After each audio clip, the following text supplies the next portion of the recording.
Bonjour, c'est Christelle Cronier. Aujourd'hui, Florence Garnier, fondatrice de Amagar Coaching Solutions, va nous expliquer sa nouvelle façon de voir le management et le leadership pour faire évoluer les entreprises.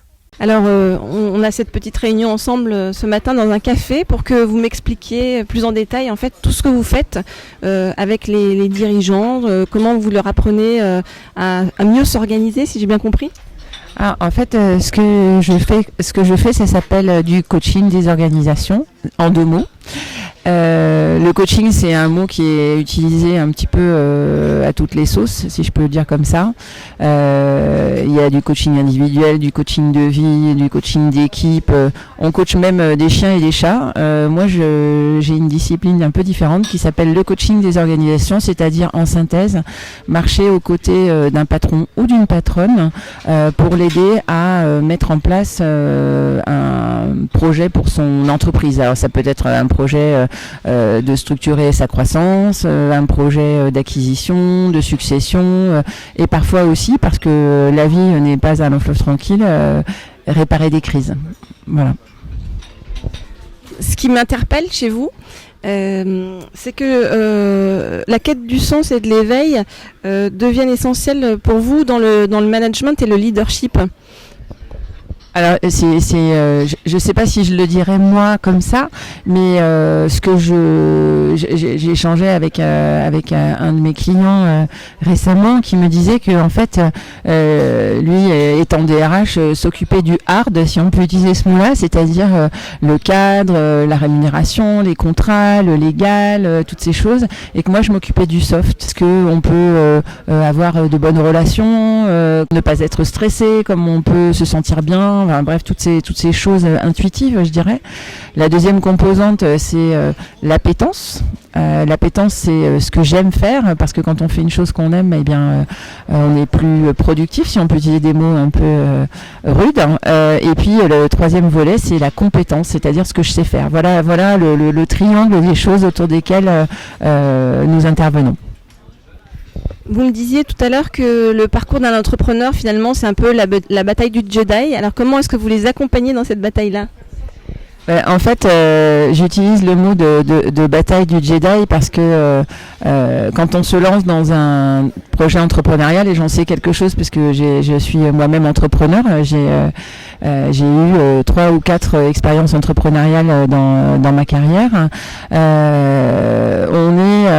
Souvent on travaille beaucoup déjà pour commencer, et la chose clé, elle est double, c'est de garder son niveau d'énergie, donc garder sa motivation, garder le cap, et éviter les distractions, c'est-à-dire éviter de s'éparpiller. On est ultra sollicité quand on est entrepreneur, on a des millions de choses à faire, et on peut parfois oublier son cap, et c'est ce qui va me conduire parfois j'ose pas utiliser le mot d'échec, mais peut-être au moindre succès des initiatives, je dirais. Vous travaillez avec des entreprises en pleine croissance. Quelles sont les limites que vous rencontrez le plus souvent chez les entrepreneurs ? Les limites, elles sont, je ne sais pas si elles sont chez les entrepreneurs, elles sont souvent dans le cadre, dans leur contexte. Les clients que je rencontre, alors après c'est mon point de vue, je ne sais pas s'ils sont le reflet de tous les clients, mais les entrepreneurs que je côtoie, souvent ils ont des rêves en technicolor. Leur difficulté, c'est plus d'embarquer, d'abord dans un premier temps de faire comprendre leurs rêves autour d'eux, donc ça peut être leurs équipes, mais aussi leurs investisseurs, leurs actionnaires, leurs banquiers, ça c'est un premier aspect, donc faire comprendre leurs rêves, et une fois qu'ils y sont parvenus, quand ils y parviennent, c'est arriver à structurer un cadre et une organisation autour d'eux pour porter ce rêve et arriver à le mener à bien finalement. Donc vous travaillez d'abord avec le dirigeant, ensuite le comité de direction, et puis vous étendez tout ça aux différents managers. Et de quelle manière est-ce que vous réveillez cette conscience de l'entreprise chez les gens en fait en général ? En fait, on a donc oui, on travaille avec les trois populations que vous avez mentionnées, hein, donc le dirigeant, l'entrepreneur, les dirigeants et les managers. Pas toujours dans cet ordre séquentiel, hein, je dirais. Parfois, on commence par les managers si on a des problématiques spécifiques. Et puis, les dimensions qu'on couvre pour mener à bien le projet sont le sens. Donc, c'est déjà fixer le cap pour l'entreprise et expliquer le projet du dirigeant ou de la dirigeante, les éléments de relation, c'est-à-dire tout ce qui concerne impulser la cohésion d'équipe, l'énergie pour maintenir la motivation à son plus haut, et puis le cadre qui est aussi la partie un peu plus triviale d'organisation et de délégation des tâches, parce que dans une entreprise qui grandit ou qui connaît des changements comme une acquisition par exemple, cet aspect-là prend beaucoup de place en fait.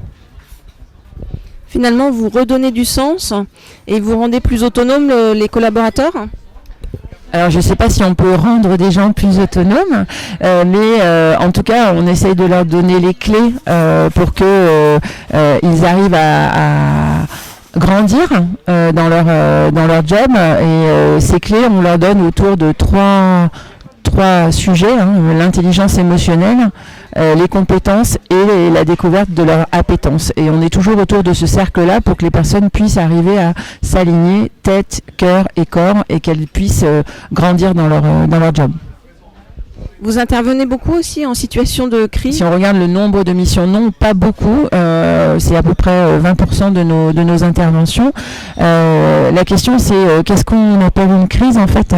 La crise, ça peut être le mal-être au travail, ça peut être aussi trop de travail, des comportements qui sont pas toujours souhaitables. Enfin, on a toutes ces choses. Et je dirais, en fonction des dirigeants, certains d'entre eux vont déclarer entre guillemets l'état de crise quand ils sont en résonance avec un mal-être dans une partie de leur entreprise. C'est pas toujours des éléments légaux qui déclenchent une crise, c'est parfois le patron ou la patronne qui dit là je sens qu'il y a une souffrance à tel endroit et moi je veux libérer la parole en fait. Vous pensez qu'aujourd'hui on peut encore entreprendre en France, vous qui rencontrez énormément d'entrepreneurs ? Mais moi j'en suis intimement convaincue. J'ai un frère qui habite à Londres, qui est maintenant citoyen anglais, qui est en train de créer une entreprise. Et en fait, il est français. Ça fait 25 ans qu'il habite à Londres et c'est des Français qui l'ont aidé à monter son entreprise. Maintenant, la France qui, du point de vue du monde de la finance, était considérée comme peut-être un peu en retard en matière d'entrepreneuriat, c'est-à-dire disposer de VC qui soient prêts à donner des fonds aux entreprises, disposer de clubs d'entreprises, de soutien de toute nature. La France était entre guillemets en retard il y a 2-3 ans. Aujourd'hui, ce retard est en train d'être rattrapé. On a par exemple des clubs d'affaires très en vue, comme le Gallion Project qui a été créé par Jean-Baptiste Rudel, le fondateur de Criteo, qui regroupe, je crois, 400 startups, ce qui est quand même pas rien. Les financiers aussi sont de plus en plus présents en France. Et puis on voit des très beaux succès, des entreprises qui réussissent à se céder dans d'autres endroits du monde qu'en France à des valorisations spectaculaires. Donc je crois que maintenant on peut dire, enfin d'après ce que j'en vois moi de ma fenêtre, que la France n'arrête pas à rougir de sa position dans le domaine de l'entrepreneuriat. Quels sont vos conseils essentiels, Florence, pour les entrepreneurs et puis ceux qui veulent entreprendre ? Alors ça peut paraître très trivial, mais déjà se faire accompagner, c'est-à-dire ne pas marcher seul. Souvent, quand on entreprend, on se met beaucoup de choses sur le dos. Les journées sont longues, les objectifs très ambitieux. Ne pas commettre l'erreur d'avancer seul, je crois que c'est une première chose. Parler à sa femme dans sa cuisine le soir, c'est bien, ou à son mari, mais c'est peut-être pas suffisant pour tenir le cap dans la durée quand on a une entreprise. Et ça, ce serait le premier point. La deuxième chose, c'est prendre soin de soi. au plan physique, c'est-à-dire faire des pauses. Ça peut paraître absolument basique, mais entreprendre, c'est pas un 60 mètres, c'est un marathon, voire un triathlon. Et donc prendre soin de soi, c'est très important. C'est très important aussi de conserver du lien affectif avec un entourage. Toutes ces choses qui peuvent paraître absolument basiques, mais qui sont les fondements d'une réussite. Ça, c'est pour le côté, je dirais, de la personne pour elle-même. Et puis après, la personne dans un contexte, dans un système, je dirais, ce sont les conseils d'avoir une garde rapprochée, d'avoir des actionnaires quand il y en a dans l'entreprise qui sont en phase avec le projet. Parfois, on fait rentrer des gens dans une structure parce qu'on a besoin des fonds et que c'est pas toujours facile d'en trouver.